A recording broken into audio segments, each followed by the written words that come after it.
నమస్తే మాస్టర్స్.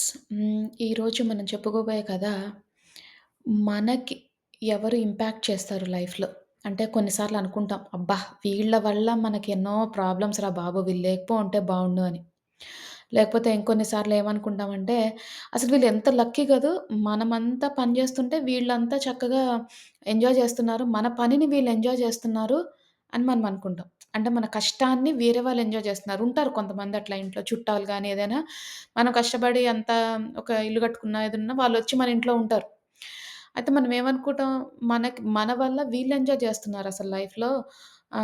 అదేంటో వాళ్ళకి అదృష్టం రాసిపెట్టుంది అట్లా అనుకుంటాం. కొన్ని సార్లు అలాంటి ఆలోచనలు వస్తూ ఉంటాయి మనకి. అంటే అది చాలా సహజం భౌతికంలో ఉన్నప్పుడు నలుగురితో ఉన్నప్పుడు, కలిసున్నప్పుడు రకరకాల ఆలోచనలొస్తాయి. అందులో ఇదొక ఫీలింగ్.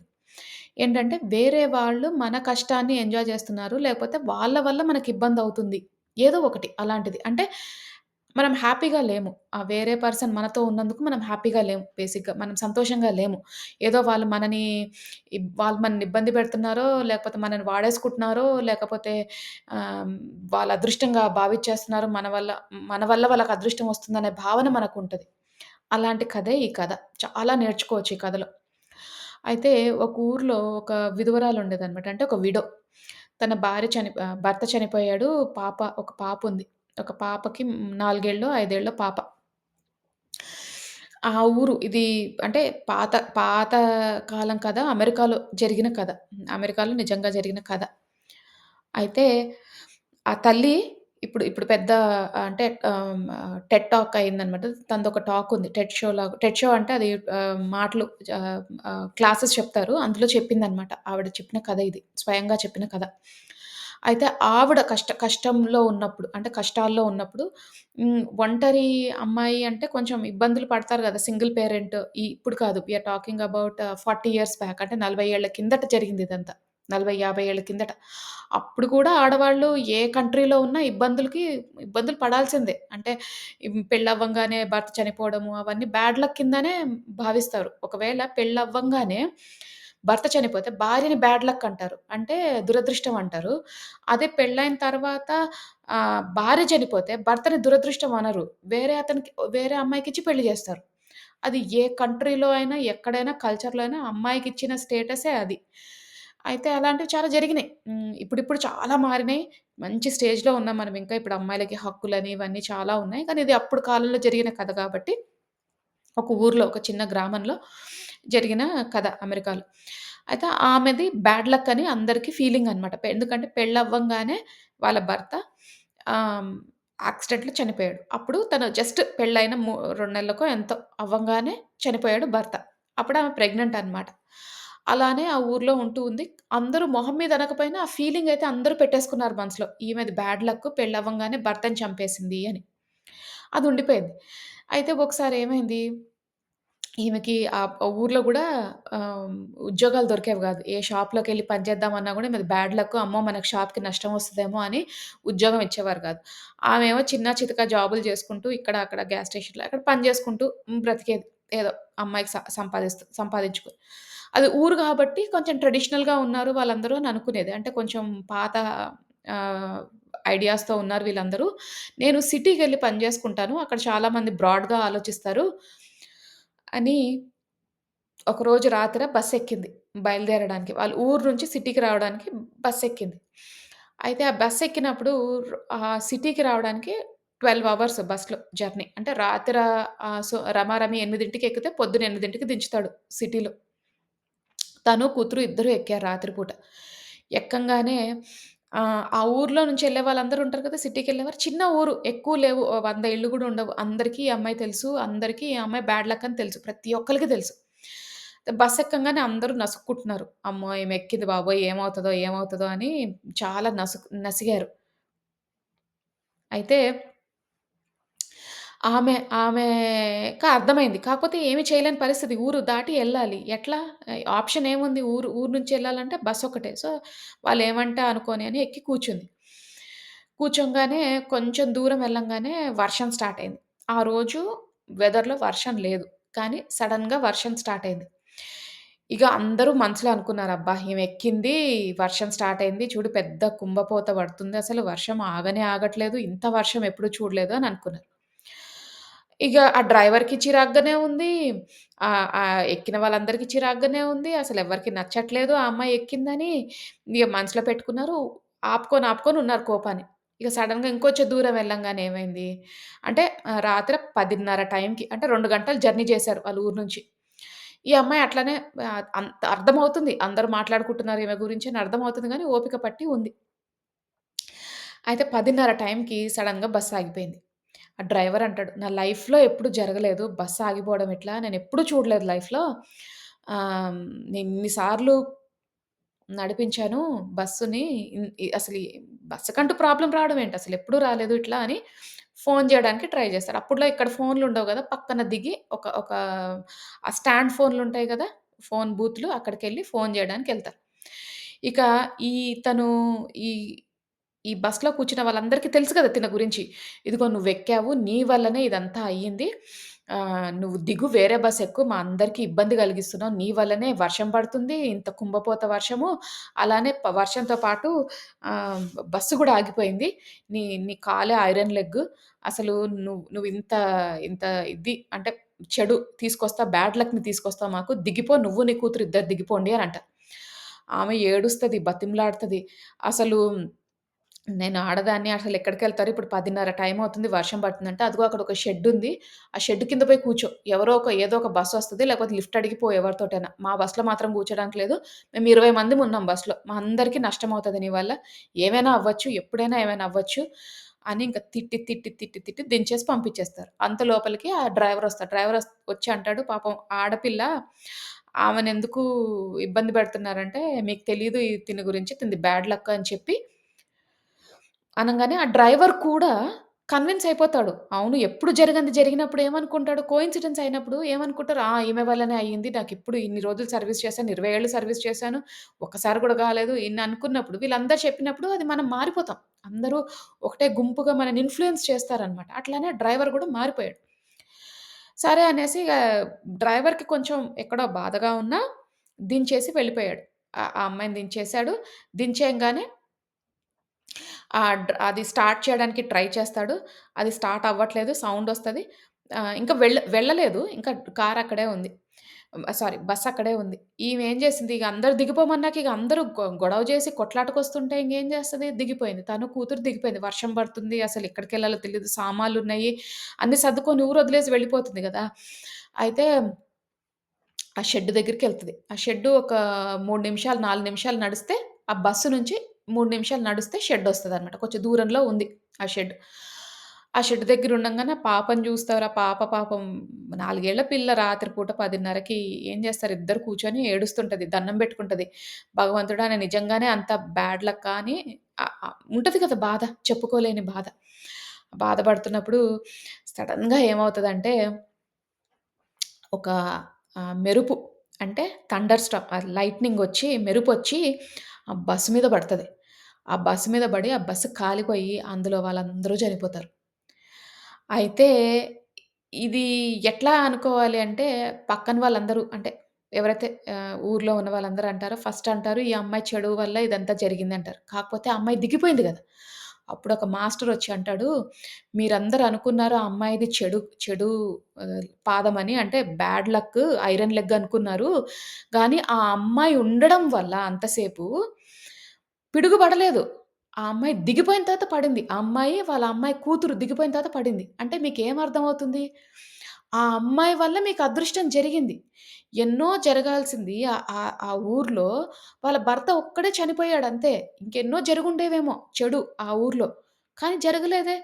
సో, ఒక్కోసారి మనం ఏమనుకుంటామంటే ఒకలి వల్ల మనకి చెడు జరిగింది అనుకుంటాం. కానీ కాదు. వాళ్ళ వల్ల ఈ మాత్రం ఉన్నామేమో. లేకపోతే ఇంకా చెడు జరిగేదేమో. ఈ కథలో లాగానే. అసలు చాలా ఐ ఓపెనింగ్ ఈ కథ. అంటే ఒకలి వల్ల చెడు జరుగుతుంది, జరగదు అని ఏమి ఇప్పుడు నమ్మే వాళ్ళకి ఆ నమ్మకాలు తీసేయాలి ఫస్ట్. ఎందుకంటే ఇప్పుడు ఆ అమ్మాయి ఉన్నందువల్ల అది పడి అందరూ కాలిపోలేదు. ఆ అమ్మాయి దిగిపోయిన తర్వాత కాలిపోయిందంటే, ఆ అమ్మాయి అదృష్టం అనుకోవచ్చు. ఆ అమ్మాయి అదృష్టం అనుకునొచ్చు. ఆ అమ్మాయి దురదృష్టం అని కూడా అనుకోవచ్చు. అసలు అమ్మాయి వల్ల ఎట్లా అవుతది? ఒకటి ఏదైనా జరిగినప్పుడు ఒక అమ్మాయి వల్ల అయిపోతుందా అట్లా? మనం చేసుకున్న కర్మలకు మనకు టైమొచ్చినప్పుడు అవుతది. అది మనం తెలుసుకుంటున్నాం. ఇంకోటేంటి ఒక్కోసారి కొంతమంది పాజిటివ్ ఎనర్జీ వల్ల, కొంతమంది మంచితనం వల్ల, పాజిటివ్ ఎనర్జీ వల్ల వాళ్ళ ఔరా మనని కాపాడుతది. ఔరా అంటే వాళ్ళ దగ్గర ఉన్న పాజిటివ్ ఎనర్జీ. ఒక్కోసారి మనం గుడికెళ్ళినప్పుడు మనకు ఆ ఫీలింగొస్తది చూసారా? కొంతమంది పూజారుల దగ్గర, బాబాల దగ్గరికెళ్ళినప్పుడు కొంతమందికి మంచిగా చెప్పేవాళ్ళుంటారు. ప్రవచనాలు చెప్పేవాళ్ళుంటారు.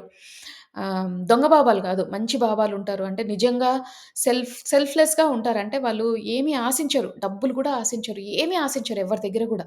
వాళ్ళ పనిలో వాళ్ళుంటారు. వాళ్ళ దగ్గరికెళ్ళినప్పుడు మీకు ఒక తెలియని ఎనర్జీ కనిపిస్తుంది. కొంతమంది మాట్లాడినప్పుడు మీకు తెలియకుండానే ఎనర్జీ పాస్ అవుతున్నట్టు అనిపిస్తుంది. కనెక్షన్ ఉన్నట్టుంటుంది. అదంతా ఎక్కడి నుంచొస్తుంది? అది అది మనకు తెలియకుండానే కాపాడుతది. ఆ విశ్వం మనకి తెలియకుండానే కాపాడుతది. వాళ్ళ దగ్గరికెళ్ళి మనల్ని వాళ్ళ దగ్గర పంపించి మనల్ని కాపాడుతది. సో, అలానే ఆహ్, రకరకాలుగా మాట్లాడుకునే వాళ్ళుంటారు. అసలు లైవ్‌లో ఎగ్జాంపుల్ చెప్పాలంటే, మొన్న ఈ మధ్యనే సైఫ్ అలీ ఖాన్ మీద దాడి జరిగింది. అయితే ఎవరో రాసారనమాట. ఈ ఈ సైఫ్ అలీ ఖాన్ కొడుకు పేరు తైమూర్ అని పెట్టుకున్నాడు. ఆ తైమూర్ అనే అతను ఒక చాలా చెడ్డవాడు. వాడు అందరిని చంపేశాడు. ఆహ్, ఒక ఎప్పుడు తైమూర్ అనే వ్యక్తి 1300 సెంచరీలో అంటే 13వ శతాబ్దంలో అందరిని చంపేశాడంట. అందుకు ఈయన పేరు పెట్టుకున్నందుకు ఆ కర్మొచ్చి వీళ్ళని ఈయనని పొడిచి అదే ఆ కర్మ రూపంలో వచ్చి అతనొచ్చి చంపాడు అని చెప్పారు. అసల చదివినప్పుడు నాకొకటే డౌటొచ్చింది. మీ నమ్మకాన్ని ఇదేమి క్వెషన్ చేయట్లేదు గానీ, నా క్వెషన్ ఏంటంటే, నిజంగానే కర్మ ఉన్నప్పుడు, నిజంగానే చెడు పనులు చేసినప్పుడు, సైఫ్ అలీ ఖాన్ బ్రతకూడదు గదా! అతను 6 సార్లు పొడిచినా బ్రతికాడంటే, మంచి కర్మ చేసుకున్నట్టే కదా! అంటే మంచి చేసినట్టే కదా! దేవుడే బ్రతికించాడు. విశ్వం బ్రతికించిందంటే అతను మంచి చేసినట్టే కదా మరి! దాన్ని చెడు కింద ఎందుకు భావిస్తారు? మనం చూసే విధానం బట్టి ఉంటది. కొంతమందేమో నీకు కర్మొచ్చింది. అందుకనే నిన్ను పొడిచారు అంటారు. గానీ పొడిచి బ్రతికాడు గదా! అన్ని సార్లు పొడిస్తే చచ్చిపోయే అవకాశాలున్నాయి. అయినా అతను చావలేదు. బ్రతికాడు. అంటే ఏంటి? మంచి జరిగినట్టే కదా! తన లైఫ్‌లో మంచి ఉన్నట్టే కదా! సో, ప్రతి నాణానికి 2 సైడ్స్ ఉన్నట్టు, ప్రతి ఒక్క ఆర్గ్యుమెంట్‌కి 2 సైడ్స్ ఉంటాయి. మంచి అనుకుంటే మంచి, చెడు అనుకుంటే చెడు. అందుకని అసలు ఏది అనుకోకపోతే, మన తలరాత అనుకుంటే, మనకి జరగాల్సింది రాసిపెట్టుంది. ఇది జరిగింది అనుకుంటే అయిపోతుంది కదా! సో, అది మాస్టర్స్ మనం ప్రతిరోజు ఆలోచించుకోవాల్సింది. భౌతికంలో నలుగురితో కలిసి తిరుగుతున్నప్పుడు, నలుగురితో ఉంటున్నప్పుడు నలుగురు మనతో పాటు ఆహ్, ఎంజాయ్ చేస్తున్నట్టు అనుకుంటాం చూసారు. వాళ్ళ వల్లే వచ్చిందేమో అని మంచి అంటే వాళ్ళ వల్లే ఈ మాత్రం ఉన్నామేమో లేకపోతే ఇది గూడా ఉండేది కాదేమో మనకి అని అనుకోవచ్చు కదా! సో, చెడు ఎంత అనుకోవచ్చో, మంచి కూడా అంతే అనుకోవచ్చు దానికి. సో, అది మన ఆలోచన విధానం బట్టి ఉంటుంది కాబట్టి, మనం ఆలోచనని మార్చుకుంటే ఉన్నత స్థితికి చేరుకోగలం.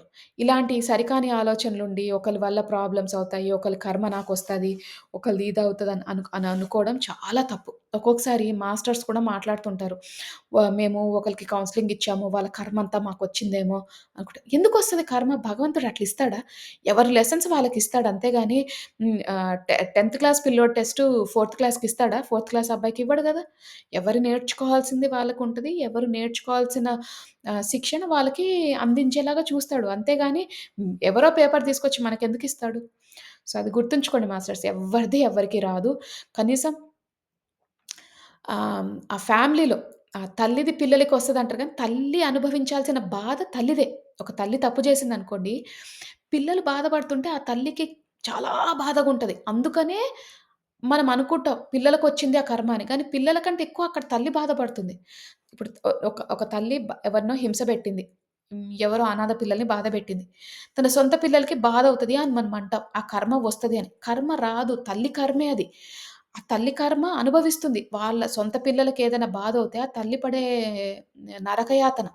సో, ఆ తల్లి అంత పడాలి అంటే ఆ పిల్లలు అనుభవించాలి. వాళ్ళ వాళ్ళ సొంత పిల్లలు అనుభవించాలి. ఎందుకంటే తల్లి ఆ కర్మను అనుభవించాలి. తల్లి కోసం ఆ పిల్లలకి అట్లా అయింది. అంతేగాని తల్లి కర్మ పిల్లలకి రాదు. మళ్ళా పిల్లలు వాళ్ళొచ్చే సోల్ ప్లాన్‌లో వాళ్ళొస్తారు. వాళ్ళు తెచ్చుకునే రిలేషన్‌షిప్స్ వాళ్ళు తెచ్చుకుంటారు. వాళ్ళ అమ్మానాన్నని వాళ్ళు తెచ్చుకుంటారు. అందరిని వాళ్ళు తెచ్చుకుంటారు. సో, అందుకని మాస్టర్స్ మనం నేర్చుకోవాల్సిందేంటంటే, ఇలాంటి సరికాని ఆలోచనలు ఎవరైనా మాట్లాడినా కూడా, ఆలోచనలతో ఎవరైనా మాట్లాడినా కూడా అంటే అనవసరమైన విషయాలు దాన్ని ఎంకరేజ్ చేయకండి.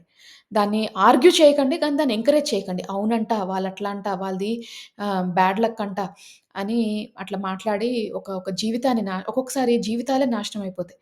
ఆ అమ్మాయికి అక్కడ ఏదైనా అయ్యుంటే ఆ రోజు రాత్రి ఆ అమ్మాయి సారీ ఎండ్ చేయడం మర్చిపోయాను. ఆ అమ్మాయి ఎవరైతే ఆ చిన్న పాప ఉందో, ఆ అమ్మాయి కూడా పెద్ద స్పీకర్ అయింది.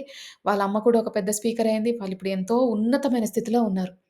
సో, ఆ రోజు గనుక అక్కడ ఏమైనా దింపేసినందుకేమైనా జరిగుంటే అది ఎంత మహాపాపం. ఒక అమ్మాయిని, ఒక ఆడబిడ్డని, ఒక కూతుర్ని, ఒక చిన్న పాపని అట్లా రోడ్డు మీద వదిలేసారు అందరూ కలిసి. సో, అందుకని మాస్టర్స్ ఇలాంటి తప్పులు ఎప్పుడు చేయొద్దు. ఒకళ్ళ కర్మ ఒకళ్ళకి రాదు. ఒకళ్ళ బాధ ఒకళ్ళ వల్ల ఒకళ్ళు ఇన్‌ఫ్లూయెన్స్ అవ్వరు. ఔరా మాత్రం కాపాడుతుంది. మంచి ఔరా మాత్రం కాపాడుతుంది. ఎంతో కొంత మనకి ఇస్తుంది మంచి పాజిటివ్ ఎనర్జీ. సో, దాన్ని పట్టుకొని భగవంతుడిని నమ్ముకొని, విశ్వాన్ని నమ్ముకొని, పాజిటివ్ ఎనర్జీని నమ్ముకొని ముందుకెళ్ళండి మాస్టర్స్. సో, ఇది ఈరోజు మన కథ. అందరూ కథ విన్నారు కాబట్టి ఇక మనం ధ్యానం స్టార్ట్ చేసుకుందాము. అందరూ స్థిర సుఖాసనంలో కూర్చోండి. అంటే మీకు ఏ పొజిషన్ కంఫర్టబుల్‌గా అనిపిస్తే ఆ పొజిషన్‌లో కూర్చోండి. ఒకవేళ మీ ఆరోగ్య రీత్యా మీరు కూర్చోలేకపోతే పడుకొని కూడా ధ్యానం చెయ్యొచ్చు. కూర్చున్నప్పుడు మీరు వెన్నుముక్క స్ట్రెయిట్‌గా ఉండేటట్టు చూడండి. తల నిటారుగా పెట్టండి. వేలల్లో వేలు పెట్టుకోండి. కళ్ళు 2 మూసుకోండి. అలాగే పడుకొని ధ్యానం చేసేవారు కాళ్ళు మీద కాళ్ళు పెట్టుకొని, వేలల్లో వేలు పెట్టుకొని, కళ్ళు 2 మూసుకోండి.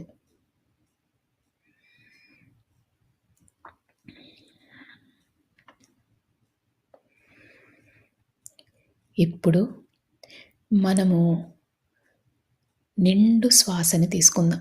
అంటే శ్వాస ఎంత నిండుగా ఉండాలంటే, మనం శ్వాస లోపలికి పీల్చుకుంటున్నప్పుడు, ఈ విశ్వంలోని సమస్త కాస్మిక్ ఎనర్జీ అంతా కూడా మీ శరీరంలోకి వెళ్తున్నట్టు భావించండి. ఈ విశ్వంలో ఎంతో మంచి పాజిటివ్ ఎనర్జీ ఉంది. అదంతా కూడా మనం స్వీకరిస్తున్నాం. మన శరీరాన్ని, మన మనసుని ఓపెన్ చేసి పెట్టుకున్నాం. ప్రతి ఒక్క కాస్మిక్ ఎనర్జీ గానీ, పాజిటివ్ ఎనర్జీ గానీ రిసీవ్ చేసుకునే స్థితిలోకి వెళ్ళబోతున్నాం. అందుకని చక్కగా ఒక్క నిండైన శ్వాస తీసుకోండి.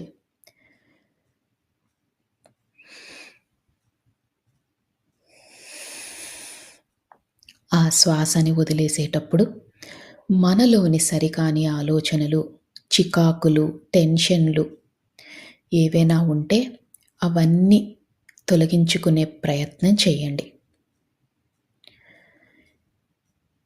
ఈ నిండైన శ్వాస తీసుకున్నప్పుడు మీ ఊపిరితిత్తులు నిండుగా అనిపిస్తాయి.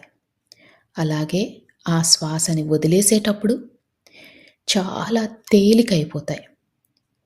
దీన్ని గమనించండి. ఇలానే ఒక 5 సార్లు నిండైన శ్వాస తీసుకొని వదిలేసే ప్రయత్నం చేయండి.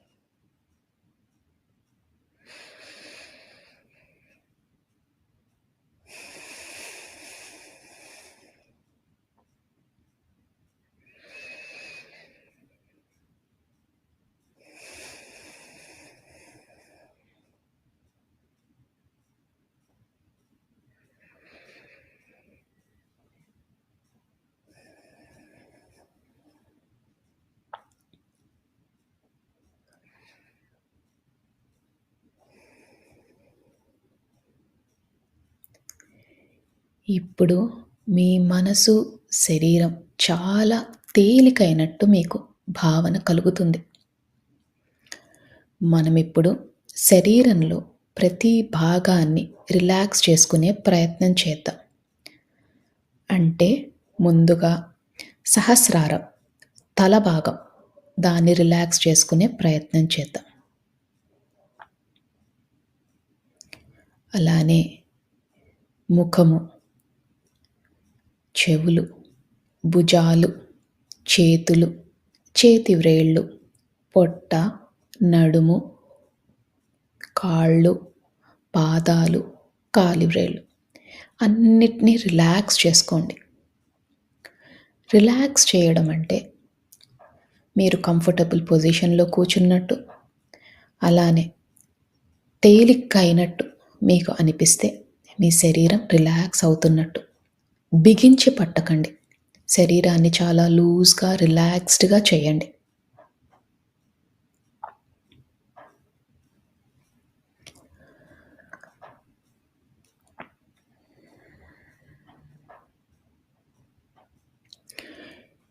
ఇప్పుడు మీ శరీరం అంతా రిలాక్స్ అయింది.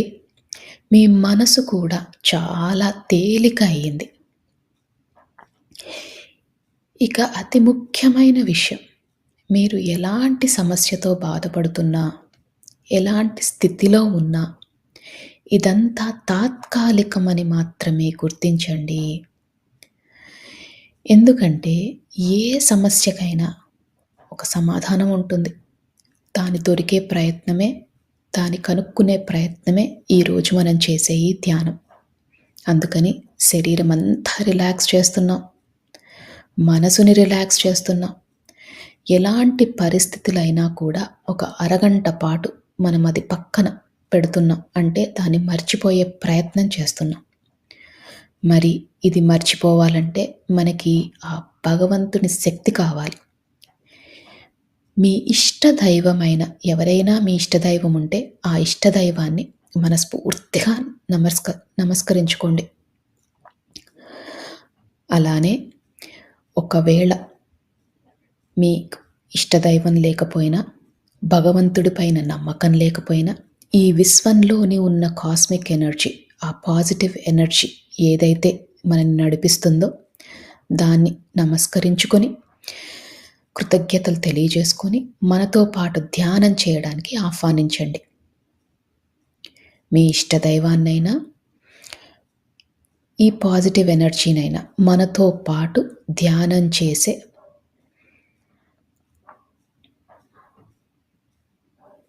అవకాశాన్ని మనకి ఇవ్వమని మనస్ఫూర్తిగా ఆర్తితో చెప్పుకోండి.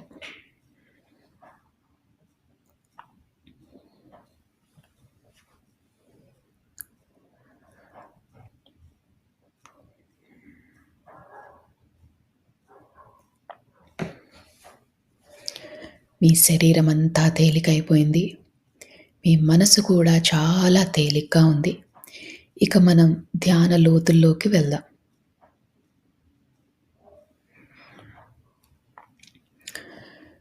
మీకు కనుబొమ్మల మధ్యన బొట్టు పెట్టుకునే దగ్గర రకరకాల రంగులు కనిపిస్తాయి.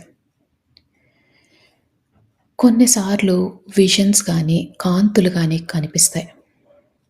దాన్ని థర్డ్ ఐ లొకేషన్ అంటారు. ఈ ధ్యానం మొత్తంలో కూడా ఆ లొకేషన్లో అంటే మీ కనుబొమ్మల మధ్యన దృష్టి పెట్టేలాగా, దాని మీద ఫోకస్ పెట్టేలాగా చూసుకోండి. మీకు ఎప్పుడు ఆలోచనలు వచ్చినా నెమ్మదిగా శ్వాస మీదికి ధ్యాస మరల్చండి. ఆలోచనలు వస్తూ ఉంటాయి, అది చాలా సహజం. ఆలోచనలు వచ్చినప్పుడల్లా నెమ్మదిగా శ్వాస లోపలికి ఎలా వెళ్తుంది, ఎలా బయటికి వస్తుంది అని గమనించండి.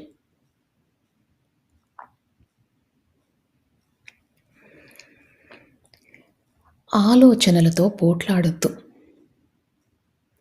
నెమ్మదిగా శ్వాస మీదికి ధ్యాస మరల్చండి.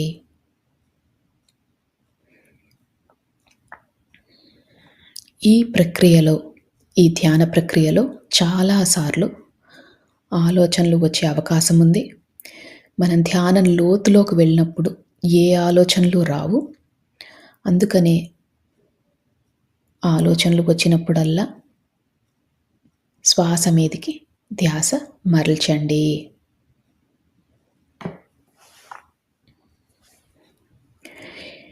మనం ధ్యాన లోతుల్లోకి వెళ్ళబోతున్నాము.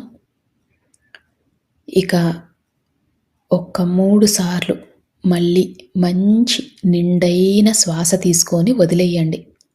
శ్వాస తీసుకుంటున్నప్పుడు మీతో పాటు ఉన్న భగవంతుని శక్తి కూడా మీ దగ్గరికి వస్తున్నట్టు, అలానే ఈ విశ్వంలోని కాస్మిక్ ఎనర్జీ శక్తి అంతా కూడా మీ శరీరంలోకి వెళ్తున్నట్టు భావించండి.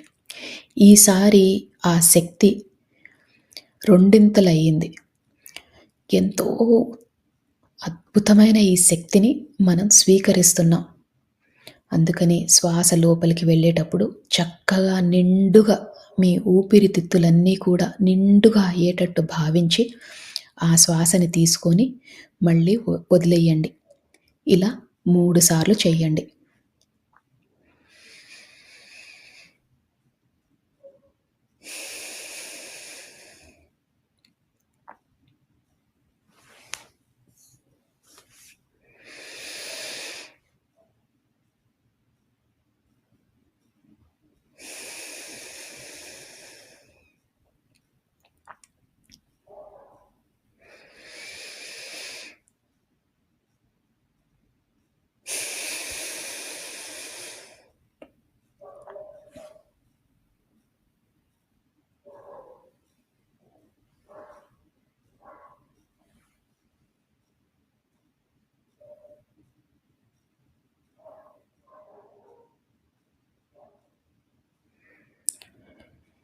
ఇప్పుడు మీ శరీరము, మీ మనసు చాలా తేలికైపోయాయి. ఇంకా మీరు ధ్యాన లోతుల్లోకి వెళ్లారు. అంటే మీ పక్క జరిగేవి ఏమీ వినిపించవు. నా మాటలు మాత్రమే వినిపిస్తున్నాయి.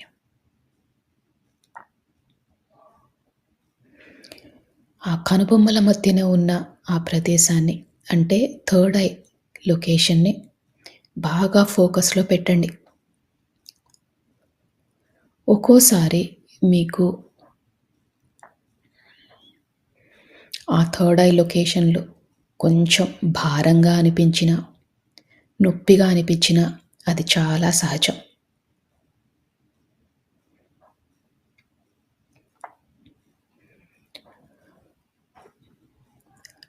మన ఇష్టదైవంతో పాటు, ఈ విశ్వంతో పాటు మనము ఇంకా ధ్యాన లోతుల్లోకి వెళ్తున్నాం.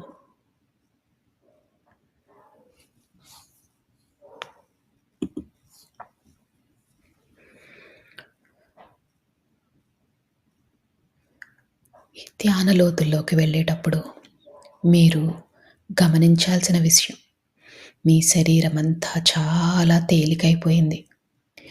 మీకు ఎలాంటి ఇబ్బందులు లేవు. మీరు చాలా ధ్యాన స్థితికి వెళ్ళబోతున్నారు. ఈ విశ్వం మనకు సహకరిస్తుంది. మనము అద్భుతమైన స్థితికి వెళ్ళబోతున్నాం. మనకున్న పరిస్థితులు తాత్కాలికం మాత్రమే.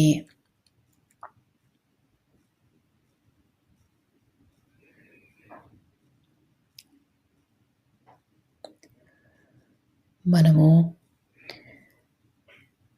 ఈ జీవితానికి, ఈ విశ్వానికి, మన ప్రయాణానికి, ఈ జీవన ప్రయాణానికి కృతజ్ఞతలు తెలియజేసుకోవాలి. ఎందుకంటే ఎంతో అదృష్టం ఉంటే మనం ఈ ధ్యాన మార్గంలోకి వచ్చాము. జ్ఞానాన్ని తెలుసుకుంటున్నాము. అందుకని మనము మనస్ఫూర్తిగా ఒకసారి కృతజ్ఞతలు కూడా తెలియజేసుకుందాం.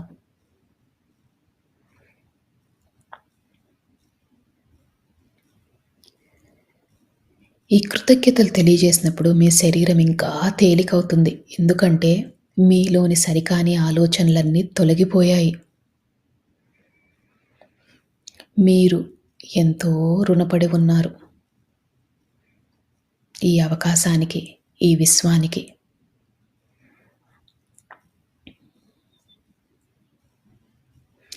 మనసుని బాగా తేలిక చేసుకోండి. అదే స్థితిలో ఉండండి.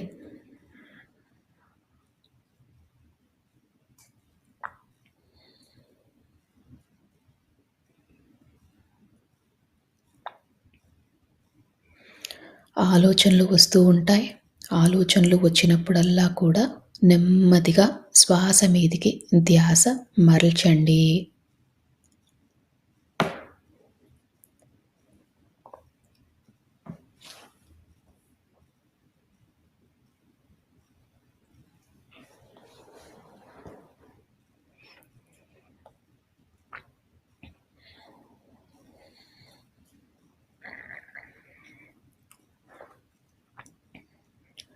మనము మానవ జన్మ ఎత్తిందే కర్మలు తీర్చుకోవడాని కోసం. అంటే ఎన్నో జన్మలుగా కర్మలు చేస్తున్నాం. దాన్ని తొలగించుకునే ప్రయత్నం చేస్తున్నాం. ఈ కర్మలు తొలగిపోవాలంటే మనలో పరివర్తన చాలా ముఖ్యం. అలానే పశ్చాత్తాపం, ప్రాయశ్చిత్తం కూడా చేసుకోవాలి. అంటే మనం చేసిన తప్పులని గతంలో గానీ, గత జన్మలలో గానీ చేసిన తప్పులని క్షమించమని మనస్ఫూర్తిగా కోరండి.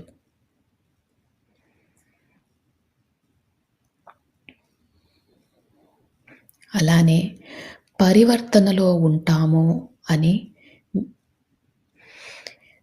సహాయం కావాల్సిన వాళ్ళకి సహాయం చేస్తామని మనస్ఫూర్తిగా సంకల్పం చేసుకోండి.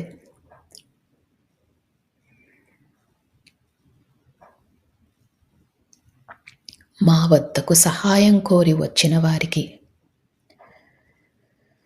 తప్పకుండా మాకు ఉన్నంతలో తోచినంత తప్పకుండా సహాయం చేస్తాము. మేము నేర్చుకుంటున్న ఈ ధ్యానాన్ని, జ్ఞానాన్ని పంచుతాము.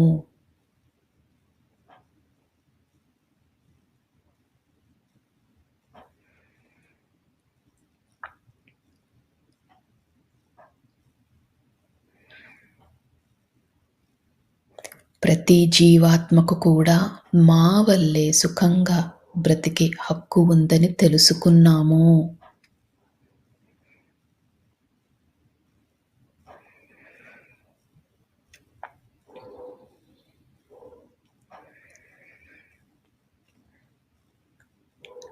ఈ విశ్వానికి, ఈ భూమాతకు కావాల్సిన సహాయం చేస్తాము.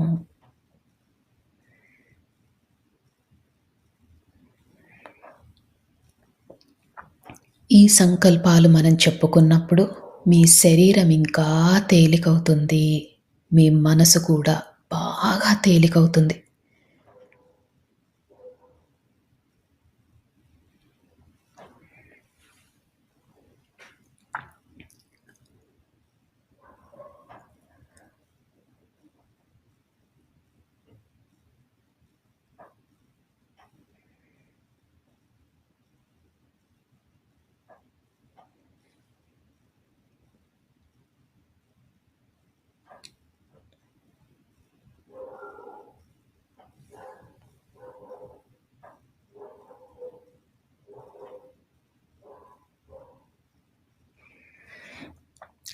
ఈ సంకల్పం చెప్పుకున్నప్పుడు మీ శరీరం చాలా తేలికైంది. ఇంకా లోతులోకి వెళ్ళే ప్రయత్నం చేయండి.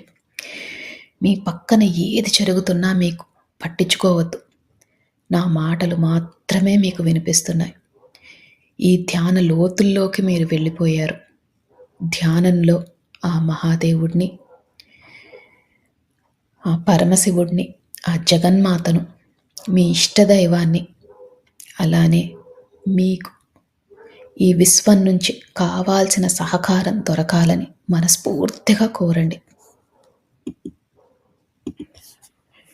ఇప్పుడు విశ్వంలోని సమస్త కాస్మిక్ ఎనర్జీ అంతా కూడా కాంతుల రూపంలో మన శరీరంలోకి వెళ్తున్నట్టు భావించండి. అద్భుతమైన కాంతులు, ఎటు చూసినా కాంతులే. ఈ కాంతులే మనకు సర్వం, ఈ కాంతులే మనకు దైవం, ఈ కాంతులే మనకు ఆరోగ్యం.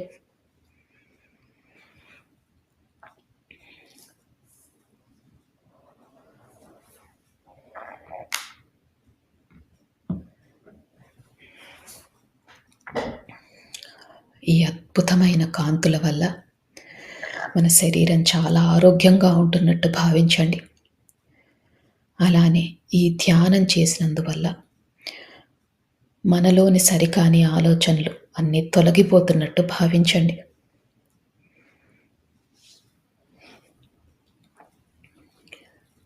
ఈ రోజు నుంచి మన కుటుంబ కలహాలన్నీ తొలగిపోతాయి. మన ఆర్థిక స్థితి మెరుగుపడుతుంది.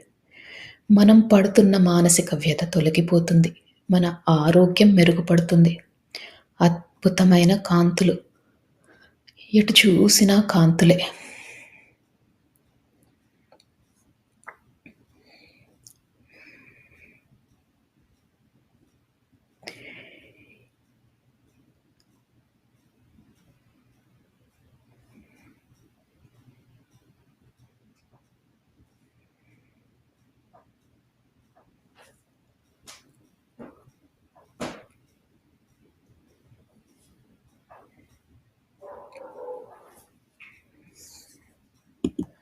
ఇంకా ఇంకా ధ్యాన లోతుల్లోకి వెళ్తున్నారు. అద్భుతమైన స్థితి. శరీరము, మనసు అన్నీ తేలికైపోయాయి.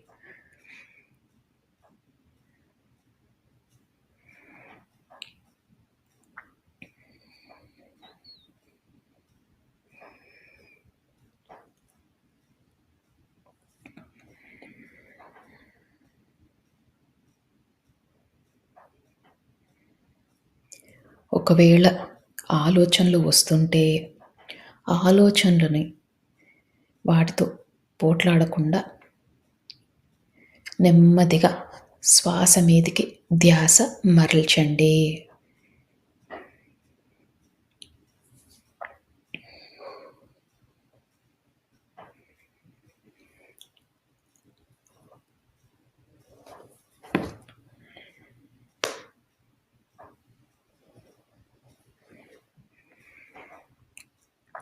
ఇంకా ఇంకా ధ్యాన లోతుల్లోకి వెళ్తున్నారు.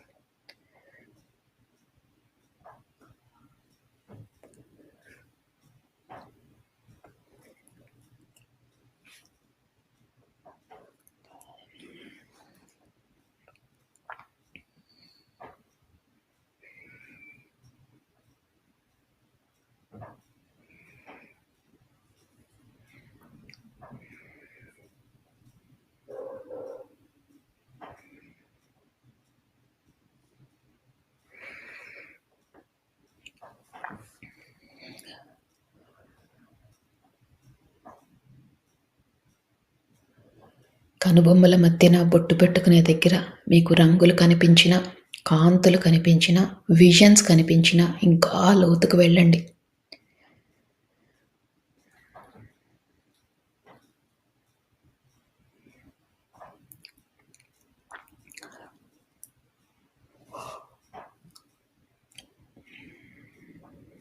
అద్భుతమైన ధ్యాన స్థితిలో ఉన్నారు. సంకల్పాలు చెప్పుకున్నాం. పశ్చాత్తాపంలో ఉంటామని, ప్రాయశ్చిత్తం చేసుకుంటామని, పరివర్తనలో ఉంటామని మనము విశ్వానికి మాట ఇచ్చాం.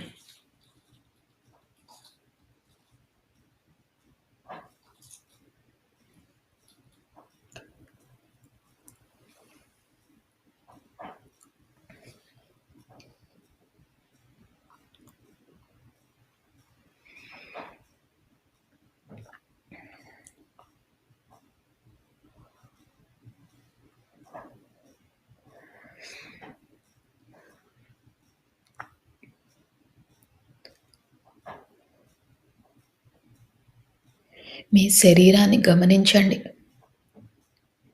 చాలా తేలిగ్గా ఉంది. ఇదే స్థితిని కొనసాగిస్తూ ఇంకా ధ్యాన లోతుల్లోకి వెళ్ళండి.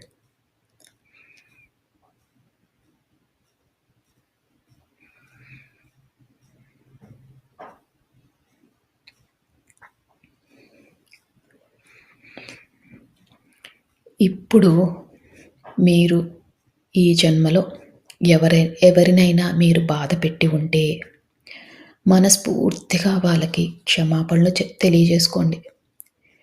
అజ్ఞానంతో, అహంకారంతో వాళ్ళని బాధ పెట్టాము అని మనస్ఫూర్తిగా వాళ్ళని క్షమించమని కోరండి.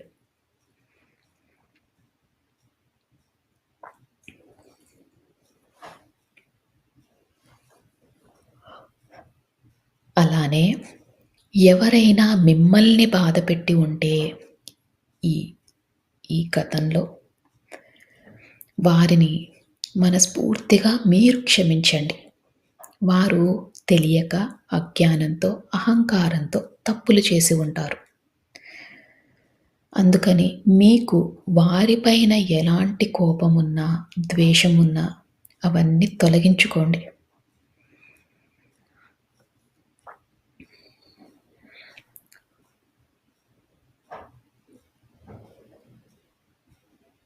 ఇలా చేసినప్పుడు మన మనసు శూన్యమవుతుంది.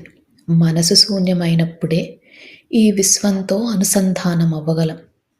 మీ ఇష్టదైవంతో అనుసంధానం అవ్వగలం. అందుకని ఎవరిపైనైనా కోపం గానీ, ద్వేషం గానీ ఉంటే అవన్నీ తొలగించుకోండి. శూన్య స్థితికి చేరుకోండి.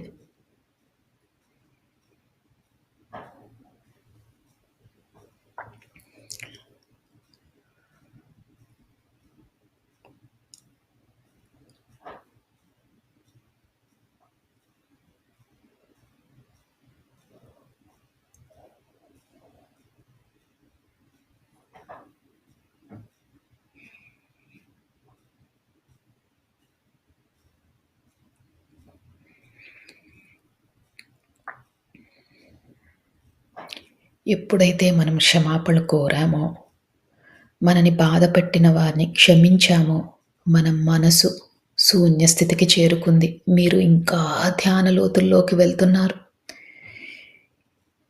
ఆ విశ్వంతో అనుసంధానం అవుతున్నారు.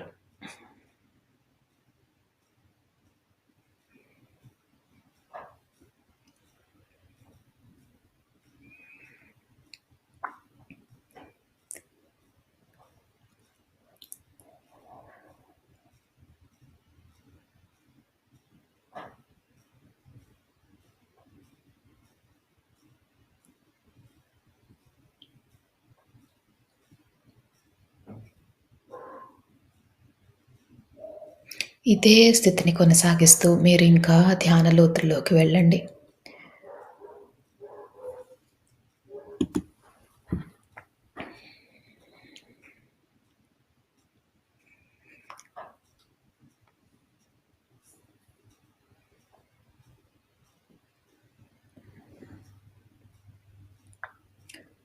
అద్భుతమైన ధ్యాన స్థితిలో ఉన్నారు.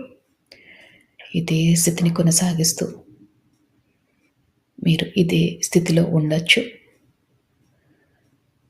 ఒకవేళ ఈ స్థితి నుంచి బయటికి రావాలనుకుంటే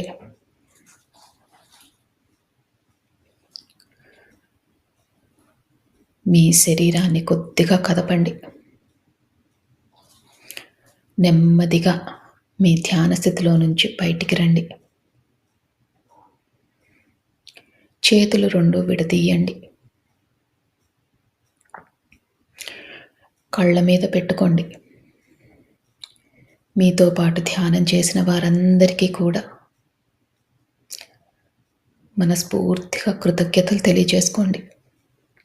ఈ విశ్వానికి కృతజ్ఞతలు తెలియజేసుకోండి. మీ ఇష్టదైవానికి కృతజ్ఞతలు తెలియజేసుకోండి. మీ మాస్టర్స్కి కృతజ్ఞతలు తెలియజేసుకోండి. ఇంత మంచి జీవితాన్ని ధ్యానం చేసుకునే అవకాశాన్ని ఇచ్చినందుకు మనస్ఫూర్తిగా ధన్యవాదాలు తెలియజేసుకుంటూ, అలానే తెలియక చేసిన తప్పులు ఏవైనా ఉంటే క్షమించమని కోరుతూ మీరు ధ్యాన లోతుల్లో నుంచి బయటికి రావచ్చు.